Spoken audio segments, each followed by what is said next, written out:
then the chicken, then there's some duck. Was if a hen can sit on her eggs for 21 days taking care of her child, to the extent that even if you brought peanuts and sprinkled or sim seeds, it will not go to eat. It will stay on its eggs. That is child protection. But for us human beings, with all the senses that we have, all the understanding to take care of the environment and all the creation that there is, we dump our children in the pit latrine. You leave them to wander on the streets, and you abandon them, you abuse them physically, when we are created in the image of God. Okay, How many kids do you have? I have 4 daughters. Yeah. No boys. No boys. In my childhood, through the church, we would go out in the community looking for elderly people or families or people with problems, and then we would support them. Maybe wash clothes for the old people, fetch water for them, clean their surrounding environments or clean their houses. And that is where I got the motivation to help people. I graduated with a master's in in development studies, specializing in human rights, development and social justice. All my life, I don't want to see anyone being treated unfairly, because all of us are human beings. All of us want to be treated well. I am a person who is always digging to the root cause of things that I see even in society. When I see a family that is suffering, or a man who is beating the wife, I want to know, why does he behave the way he does? When I find a child selling things in the market, I'm always asking. Actually, all my life, I'm always interviewing people, because I'm always researching. I always want to know why people behave the way they do, why people treat others the way they treat others, why children are suffering, why women are suffering. So when I get to know the answer, if I can offer a solution, I offer. If I can refer, I refer. If I can advise, I advise. So that is me. We do most of our work in Lira and the surrounding places. People call us even from as far as Gulu, but they cannot come because it's far. They cannot come to report or register a case. Our clients come from Aleptong, they come from Otuke, come from Kole, they come from Dokolo, even the east, they come from Kaveramaido. Many of them hear our program on radio and they call in, and then we make appointments, and then they come here and register their cases. If we get more funding, we hope to come and complete this side of the building, and then we occupy the whole of this unit. In 2018, I made a decision not to look for another job and opted to register this organization and start addressing the needs and challenges facing the children and their mothers. Our main objective as an organization is to do advocacy.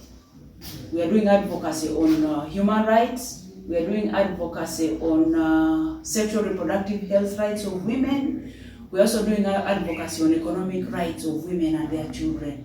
You know, the challenge we have here in the north, or in Lamu sub-region and the east, maybe even the whole Uganda or Africa, is that women, we are in a patrilineal society where we belong to our paternal family.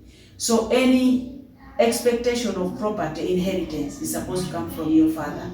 And yet, women or girls are not considering the allocation of property because they are assumed to get married later in their life. So if you're a woman with a child born outside marriage and you did not marry, therefore you are in your father's family, but you have no land. In a family that he once knew as home, that is now rejecting him. And the challenge with the grandparents is that they don't have enough resources to meet the needs of these children, which sometimes predisposes the children to crime participation. And then the children many times are not introduced to their paternal family, or they do not even know their father, until at a time when maybe their mother has died, they are now of age to construct a house, they need land to farm, and then they are told, look for your father. A father they've not been introduced to, a father that they have no idea about, they do not know his family. But now if you have a child born outside marriage, that means your son will need land to build a house, to also found his own family. That's why they are told, look for your father, you don't have land rights here. So it becomes a big problem for that girl. So that's why we are doing advocacy for land rights, property rights, economic rights generally, and then also sexual reproductive health rights, because we want girls and women to know that you can have a child when you're ready. Foundation is an organization that is based in the Netherlands, and the money they gave us was for implementing a project on the title of the project is Championing the Right to Identity for Children Born Outside Marriage in Northern Uganda. When Hela Foundation asked us to submit an application, we did do that on this website. It was very easy. Yeah. It was very easy. The first money on our account, the excitement was great. I even called the board chairman. I was like, we have got money. Our money has arrived. And the donor gave us 3,000 euros, which was about 12.8 million. And that is the money we have used to run radio announcements, to run sport messages, to do radio talk shows.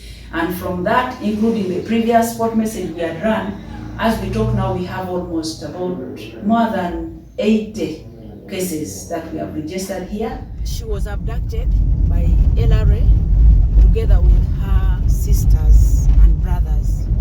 Returned from captivity, she was taken on by a Catholic nun who was paying her school fees for vocational skills training. She's a tailor, but she has not had chance to practice because she did not get a sewing machine. So we hope that when we get money, we want to buy her a machine. When I was doing research on the situation of children born outside marriage, they told me during the group discussions that these days no one wants an extra mouth to feed. She has nowhere to go. She has no uncle, no relative in the maternal family, which they knew as home. They are no longer wanted there. She fears that her children can go on the street if she's not there one time, because every time she leaves this house to go and look for money for survival, she finds that children have moved aimlessly. They are loitering within the community, which is a problem because she has no proper home. During my childhood, I suffered a loss. I'm here, I have nowhere to go. If I'm to go, I have to go to Auntie Lee's home because she's now my mother. The godmother she has given me, she's looking after me. At least now I'm doing fair because she has supported me. She could go and give my child the clothes from her home, the one which can feed him. He can also give us food sometimes if I don't have money for buying food.